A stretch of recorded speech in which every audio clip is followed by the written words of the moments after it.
Well, this job is done. If you know, you know. They say you can't service the transmission in these Transits without pulling the subframe. And if you look, these subframes actually like to rot out, so if I can try not to touch them, I don't. I actually put this subframe in this particular vehicle 2 years ago, and the one back here now is rotting out, starting to form holes. But I did the lead frame,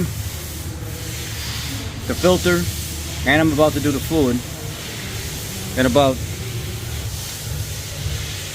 got everything back together, replaced all the parts that needed to be replaced, put the bypass valve and stuff back in, all from lifting 18 millimeter out, lift it up here, come up to the front, on the top of the motor mount, 18 millimeter out. Just throw your bolts down to the side here. And then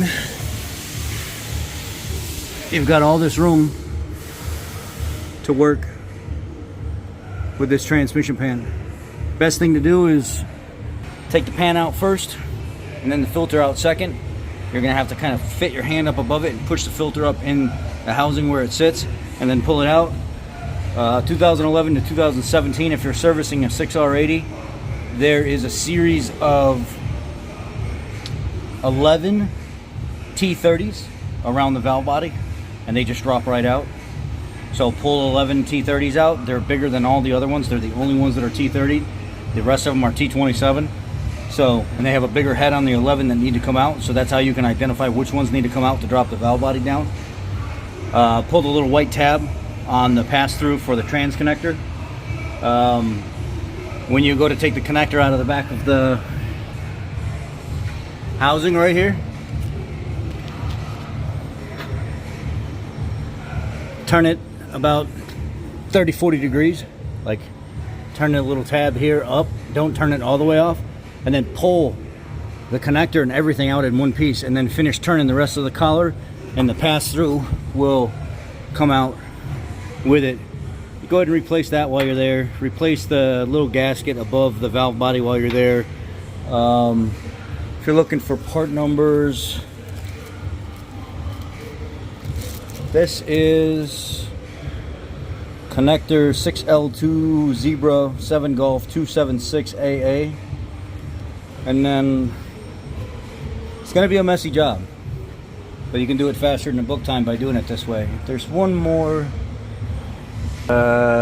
This is the other one. AL3Z 7 Frank 401 Alpha. You're going to need this one as well.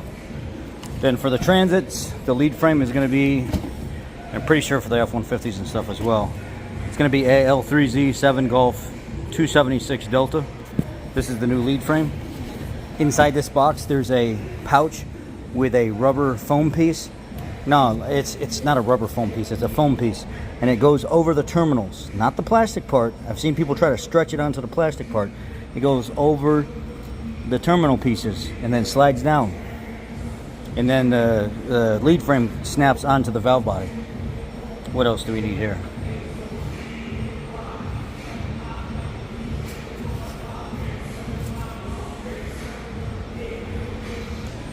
This is the fluid extractor I use. It's the Mighty Vac. I think it's the M7201. It's got the little switching valve that moves it up and down. You just have a plunger. Yeah, I think I sucked out 6-7 quarts of fluid right there.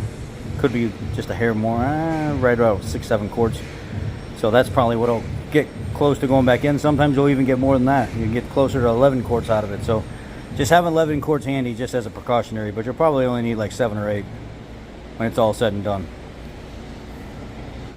Well, it ended up being a little less than 5 quarts to actually put it back at the same level of what I pulled out. But then you got to take into account for everything that dripped on the cross member and everything that like dripped on the floor and stuff doing it this way.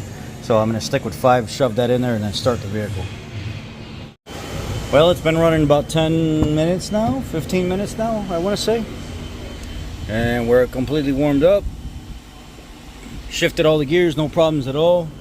Then I put it back in the air and check the fluid level. It's probably still internal temperature wise, so the transmission not completely warmed up. You'd have to sit here with your foot on the gas for a little bit to get it up to complete operating temperature, which I think Ford says it needs to be between 195 and like 210 degrees to check accurate fluid level. We'll get close to that. It's not going to be like pinpoint on, but it will get close. You got to be careful under here too, because this is it gets really hot where the location of this plug is at. The plug is right there.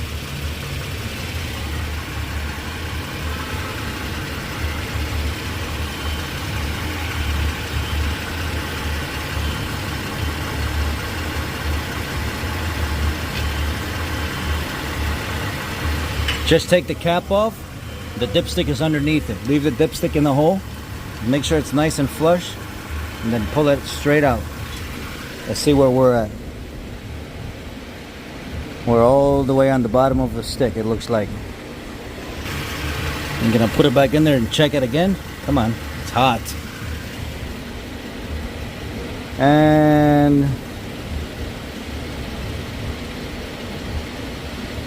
we're gonna have to put more fluid inside.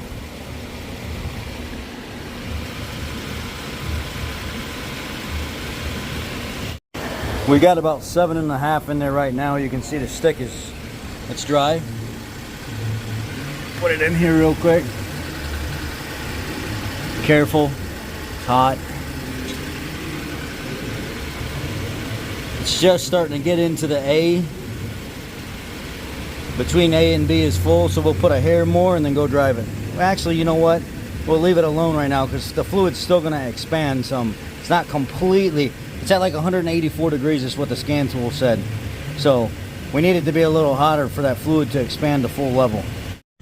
Well, everything went well. Everything shifted good. Everything's great. Everything's good in the hood. It took 7.5 quarts of fluid for it to be fully topped off, and no more limp mode, no more P0720, P0722, which is indicative of lead frame from 2011 up all the way to 2017, 2018. In the F-150s, the Transits, anything that ran a 6R80 like that, the lead frames were just garbage in those. And I'm sure Ford and the NHTSA are going to continually add. First it was like 12 and 13, then 14, and then they're talking that they're wanting to put 15 and 16 in with the lead frame updates that they were doing before. You know, I hope so, because they're junk. I have a 15. I haven't had a lead frame issue yet, but my coworker has a 15, and he's the one that never serviced his transmission until I think it was like 150 or 190,000 miles, and he was basically butthole puckered kind of thing, because he was like, I know I went way too long, but I just didn't feel like doing it. And he said eventually I ended up having lead frame issues. He said I still have lead frame issues because my vehicle is not part of the recall or service bulletin. So he said I bought a lead frame. I have it home that I can swap out. It's got the 720 and 722 code, but he said I just don't feel like doing it. And all I do is just pull over, shut the car off, turn the car back on, and then it resets itself and doesn't do it again for like another month or 2 months or 3 months. And he said it's just it's all in that harness down there in that lead frame. And I said, yeah, I'm very familiar with it. So anyhow, that's the update on the 6R80, servicing the trans filter and doing the lead frame with the cradle in the vehicle. Y'all be blessed. Take care. Have a great one.